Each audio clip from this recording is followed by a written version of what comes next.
얼마 전에 그 금요일날 갑자기 코스피가 붕괴돼가지고 10% 정도가 막 떨어지고 막 그랬는데, 어떤 주식, 특정 주식은 20% 떨어지고 막 그랬었어요.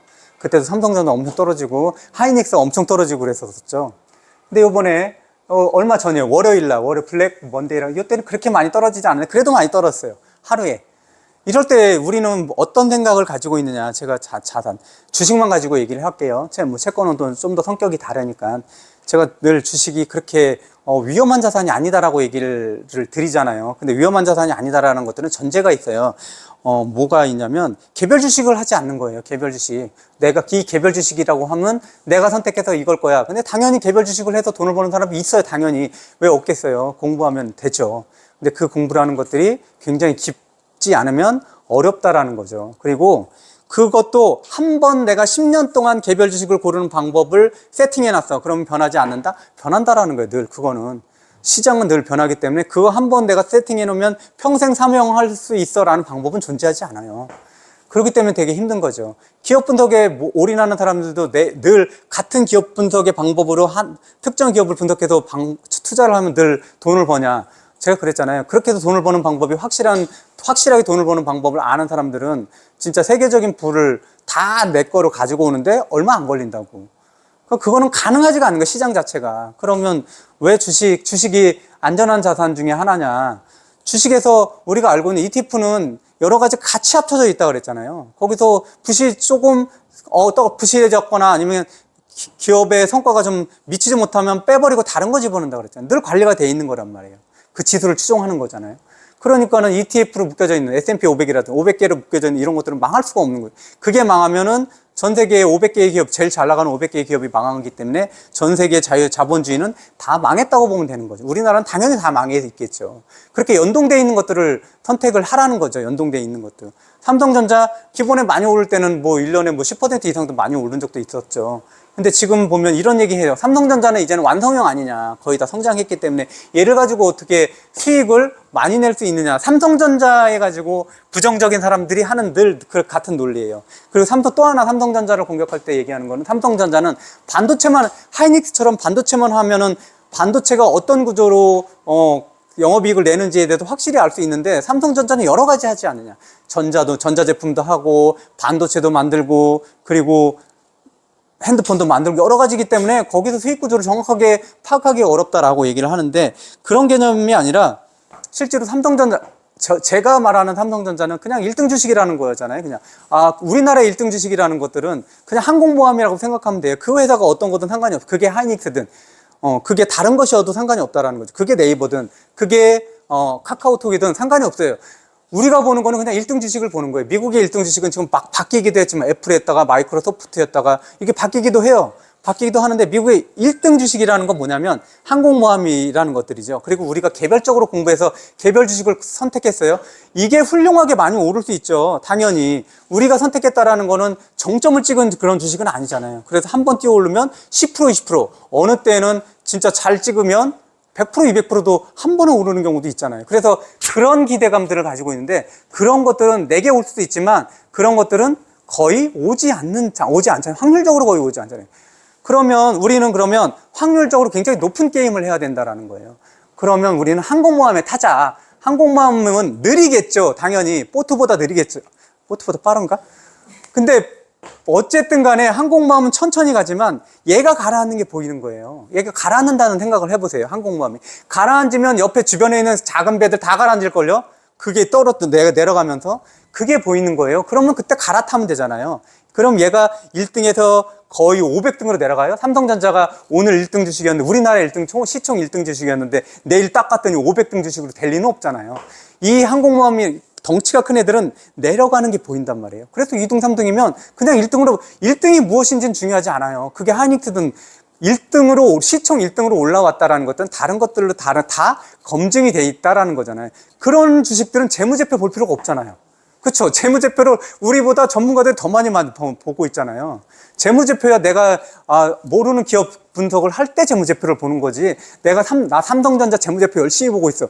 굳이 그럴 필요 없잖아요. 근데 그거 삼성전자가 가라앉은 것들은 다 보이잖아요. 애플이 가라앉는다. 애플이 가라앉는 거 막 유럽에서 소송했더니 졌다 뭐 이런 것들이 보이잖아요. 그래도 국권이 1위를 지키고 있으면 그때까지는 괜찮은 거잖아요. 근데 MS가 올라오고 뭐 다른 것들이 올라오고 그래서 얘가 등수가 계속 밀려. 그러면 과감히 그냥 갈아타면 되잖아요. 그럼 내가 애플에서 떨어졌다고 해서 갈아타면 손실은 별로 많지 않잖아요. 그러면 계속 나는 1등만 탈 거야 라는 생각을 한다면 나는 큰 배에 타고 있다라는 거예요. 사람들은 이 생각 늘 많이.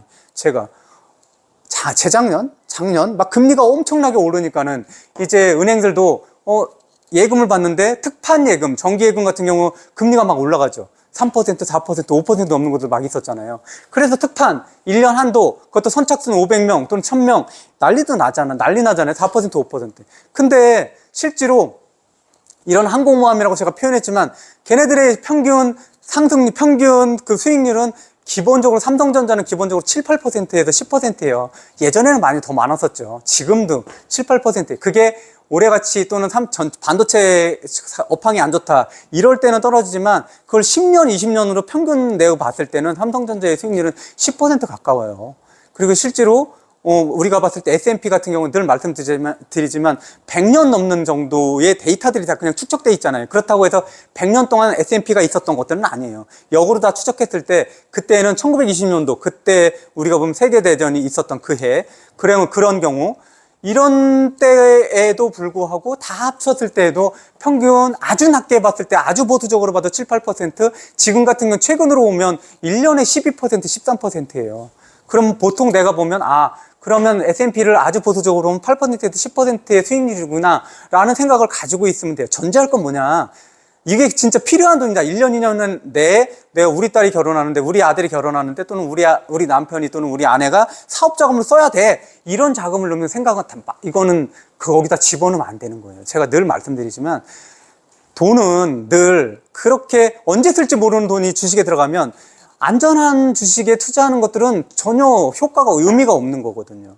아니 삼성전자가 아무리 안전하다고 삼성전자를 20%, 30%를 원하면서 그걸 사진 않잖아요. 그거면 삼성전자 사면 안 되잖아요. 그럼 다른 거 했어야죠. 그럼 개별 주식을 해서 오를 수 있는 걸 한번 이렇게 눈여겨보는 거. 그래서 하는 거지만 그게 아니고 이 부자는 늘 그렇지만 어느 정도의 특정 정도의 수익률을 가지고 그것들을 장기화해야 돼. 장기적으로 갖고 하면 어느 순간에 팡팡팡팡 불어나요. 어느 순간에 팡팡팡. 그때까지가 어려운 거예요. 그걸 복리 효과라고도 얘기하지만 그때까지는 반드시 그 기회가 온단 말이에요. 그래서 워런 버핏 할아버지가 늘 얘기를 하는 게 내가 투자를 자기는 지금 투자를 11살, 12살에 시작했는데 나는 다시 태어났으면 5살, 6살 또는 7살에 투자했으면 더 좋았겠다. 그걸 왜 해요? 5살이면 더 투자를 잘했을 거라고 생각해서 그래요? 복리효과 때문에 그러잖아요. 복리효과 때문에. 60살이 넘어도 그 사람의 재산의 거의 대부분이 형성이 된 거예요. 복리효과 때문에 그런 거죠. 실제로 우리 아이들이 투자하기에, 근데 우리도 늦지 않았어요. 우리도 저는 지금 평균적으로 수명들이 다 100세 정도 다 되는 거잖아요. 지금 우리가 한 85 정도에서 조금 지나면 90세 될 거고 다 100세 근처일 거예요. 우리 아이들은 늘 말씀드리지만 100에서 200살 어느 정도인지는 모르겠지만 그렇게 될 그 순간이 오는데 이 친구들은 복리 효과를 누릴 수 있는 기간들이 되게 많잖아요. 지금 부모님, 어머님들도 그러시면 지금부터 시작해서 복리 효과를 누릴 수 있는 게 되게 많아요. 거기서 잘 생각해봐서 내가 어디서 줄여가지고 2, 30만 원 정도를 매달 뭔가를 S&P 500에다 계속 넣는다. 쳐다보지 않아. 나는 그러면 미국 1등 주식, 우리나라 1등 주식만 넣는다. 라고 해서 이렇게 나눠서 이렇게 분산해서 계속 넣는다. 그리고 보지 마세요. 그거는 데이터도 계속 나와야 돼. 볼수록 팔 수 있는 확률이 높아요. 우리가 장기적으로 투자할 수 있는 우량주를 고른다라는 거는 보지 않기 위해서 그런 건데. 그래서 가장 그런 것들에서 수익률이 좋은 거는 늘 투자하는 거. 올랐을 때도 투자하고 내렸을 때도 투자하고 올랐을 때 이렇게 늘 정기적으로 적립식으로 투자하는 게 제일 수익률이 높아요. 왜 그러냐면 왜 올랐을 때 사냐? 떨어졌을 때만 사자. 그렇잖아요? 상식적으로 생각하면 떨어졌을 때만 사지. 이렇게 생각하는데 왜 그러냐면 오늘 1,000원짜리 주식이 오늘 올라서 1,500원 됐어요. 그럼 이게 등락을 하다가 어느 순간에 뭐예요? 얘가 내려갔는데 1,600원이 될 때가 있겠죠. 2,000원까지 갔다가 다시 1,600원 되잖아요. 그럼 이때 올라갔던 1,500원이 내려갔던 1,600원보다 낮잖아요. 늘. 왜? 모든 주식은 우상향하니까 모든 우량한 자산들은 우상향하잖아요. 등락을 해요. 지금 보면 제일 꼭지라고 생각하지만 얘 삼성전자예요. 보통 1,000원이었는데 1,500원까지 올랐어. 너무 올랐잖아. 안 사야 되잖아. 그러잖아요. 근데 얘가 그 얘기가 맞는다라는 거는 이 삼성전자 주식이 1,500원에서 내려간다라고 생각했을 때 그런 거지. 이 삼성전자 주식은 우리가 봤을 때 수십 년 봤을 때는 어쨌든 1,500원 찍었지만 1,400, 1,300 갈 수 있겠죠. 근데 그걸 어떻게 알아요? 언젠지. 근데 시간이 지나면 얘는 1,600, 1,700, 1,800, 2,000까지 간다고요? 그래서 1,600 가겠죠. 그럼 2,000 갔다 1,600 갔을 때 저점이라고 저점이라고 생각해서 사요? 근데 얘는 나는 1,600이야. 고점이라고 생각해서 산 사람 1,500이에요. 누가 더 높은 거예요? 1,600이 높은 거잖아요. 저점과 고점의 의미가 없어요. 자산이라는 것들이. 그걸 잘 생각하셔야 돼요. 그래서 고점이라고 무서워할 필요가 없어요. 뭐였을 때 단 우량 주식, 내가 생각했을 때 항공모함에 관계되는 주식이라고 생각했을 때. 근데 사람들이 자꾸 거기서 헷갈리는 게, 옆에 사람들은, 야, 옆에 사람은 네이버 샀더니, 뭐 네이버가 나쁜 주식은 아니에요. 무슨 주식 샀더니, 나는 지금 한 달에 2%, 사실 2%는 엄청나게 많은 거죠. 이 사람은 한 달에 20% 올랐대 라고 얘기하잖아요. 오를 때만 얘기하는 거예요. 오를 때만. 그렇죠. 그건 다 알잖아요. 떨어질 때 20%늘 똑같아. 20% 오르는 주식은 20% 떨어질 수 있는 확률을 늘 가지고 있는 거예요. 그럼 이 친구가 20% 떨어졌다라고 얘기해요? 그거 잘 얘기 안 하잖아요. 우리들은 늘 이익 난 것만 얘기하게끔 돼 있잖아요. 거의. 손해난 것들 별로 얘기 안 하잖아요. 그래서 우리 주변에서 나는 주식으로 돈 벌었어 라고 얘기하는 것들은 그 얘기를 하기 전에 이면을 다 그냥 통장 탁 한번 들여다보면 실제로 그렇지 않은 경우가 훨씬 더 많아요. 그랬다면 주식으로 돈 버는 사람들 많겠죠. 근데 예전에 보여준 것처럼 성인 20대부터 50대의 평균 수익률은 1.2도 안 돼요. 우리나라. 거의 1% 정도밖에 안 돼요. 그러려면 예금을 들죠. 난다긴다라고 아무리 책을 찾아보고 이거 좋아, 뭐가 좋아했던 사람들의 평균 수익률이 1%밖에 안 된다니까요. 그러지 마시라는 거예요. 들여다보지 마시라는 거예요. 들여다볼 필요 없다라니까. 지금의 수익률이 높다라고 해서 자꾸 들여다볼 필요 없어요. 정해져 있는 것들 그냥 하셔도 그것들을 묵묵히 얼마나 오랫동안 가지고 있느냐, 적립식으로 누가 오랫동안 가지고 있느냐의 싸움인 거예요. 결국은 인플레이션으로 돈을 얼마나 오랫동안 해지할 수 있는 자산을 타느냐, 여기에 달려있는 거라는 거죠. 주식이든 채권이든 아니면은 부동산이든. 근데 요새 그 비트코인을 위시로 해서 코인에 대해서 엄청 떨어졌죠. 이런 자산들은 비트코인이 망할 거라고 생각을 하진 않아요. 그렇지만 실제로 봐봐요. 몇 달 전에 비트코인 1억이라고 들었었죠. 1억 넘었다라고 들었죠. 몇 달밖에 안 됐잖아요. 몇 년도 아니에요. 1억 넘었죠. 최저 얼마 6,900만 원까지 떨어졌어요. 몇 달 만에. 7천만 원 지금 7천만 원대예요. 그럼 봐봐요. 내가 1억을 투자해서 1억 돼서 1억을 샀어요. 근데 한 3달 만에 3천만 원이 날아간 거예요. 그냥 팔지 않으면 날아간 게 아닌데 견딜 수 있겠어요? 그래서 코인이 어려운 거예요. 몇 달 만에 변동성이 너무 심하잖아요. 안 팔면 그만이지만 사람 마음이 그래요? 안 그렇잖아요. 내가 1억 주고 샀는데 7천만 원 됐어요. 그것도 1년이 아니라 2-3달 만에. 그리고 어느 순간에 하루 만에 1,000만 원이 뚝 떨어졌어요. 그걸 못 견디는 그 변동성을. 그 자산이 없어졌을까봐가 아니에요. 사실 비트코인이 없어지는 거는 어려워요, 지금은. 그래서 이런 거에는 만약에 이거는 요번에는 아주 소폭 하락이에요. 이럴 때는 어떤 생각을 가졌냐. 만약에 우리나라 주식이, 코스피 기준으로, 만약 5%, 3%면 개별 주식은 많게는 10%, 15% 떨어졌다는 얘기예요. 그죠? 전체가 합쳐도 3%니까. 근데 전체가 합쳐도 10% 떨어졌다? 이거는 15%, 20% 떨어진 주식도 있다는 거예요. 그럴 때는 그냥 삼성전자나 내가 가지고 있는 주식이, 우량 주식이 있는데 그 주식이 그냥, 코스피가 한 5% 떨어졌대? 그럼 보통 적립식으로 사던 게 한 20만 원, 30만 원이면 그때는 그거를 빚내서 사지 마시고, 좀 여윳돈이 있으면 그때는 조금 더 사세요. 그리고 안 파는 거예요. 무조건 팔지 않는 거예요. 그냥 팔지 않는 거. 팔지 않고 수익이 어떻게 나요? 딱 2가지라고 했잖아요. 자산을 가지고 자산을 팔아야 될 때, 이 자산을 다 정리해서 확실히 더 좋은 자산이 있을 때, 그리고 집안에 사정이 생길 때 말고는 팔지 마시라는 거예요. 팔지 마시라.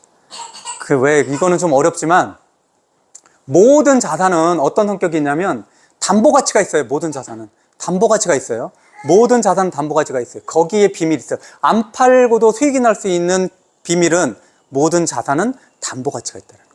주식도 그렇고 채권도 그렇고 부동산도 그렇고 그 생각을 꼭 가지고 계셔요.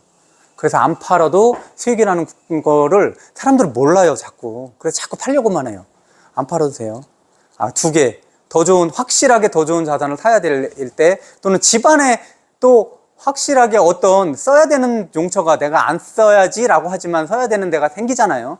뭐 긴급하게 돈을 들여야 되는 곳들, 뭐 이런 게 불가항력적으로 생기는 경우가, 그럴 때는 어쩔 수 없는 거예요.